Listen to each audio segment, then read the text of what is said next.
Guys, good morning. Dito tayo ngayon sa nursery.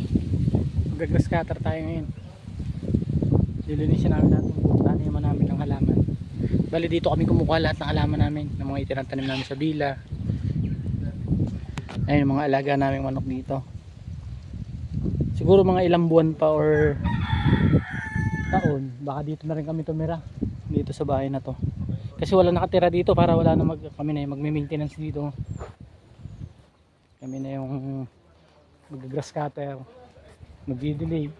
Kasi meron ditong naka-duty din na nagdidilig. Mag-grass cutter. Kaya ngayon, balitan kami nung nakaraan sila. Ayan. Ayan lahat yan. Tapos yung mga tuyong dahon, tatagkalin namin yan. Ganun. Tapos may isang magagama sa amin. Bali tatlo kami ngayon. Yung isang magagamas, tapos kami dalawa mag-grass cutter. Bali yung dalawa kong kasama nandun pa. Nagbe-prepare pa ng mga gamit namin.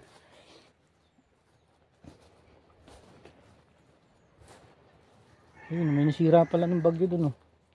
Naputol yung isang halaman namin dun. Ayun, tatagalin namin din yun. Mga naputol.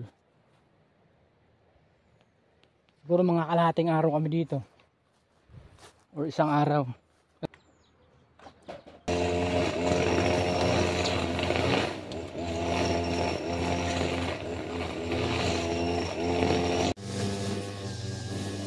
Pahinga muna tayo, guys.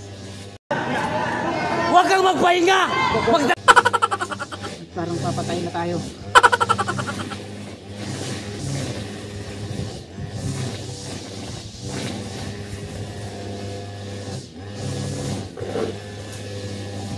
Napalaban tayo ng grass cutter ngayon, guys.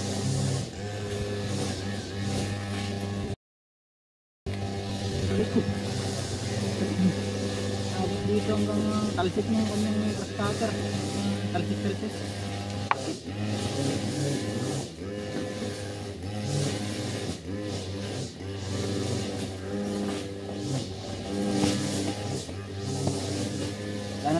Banat na ulit.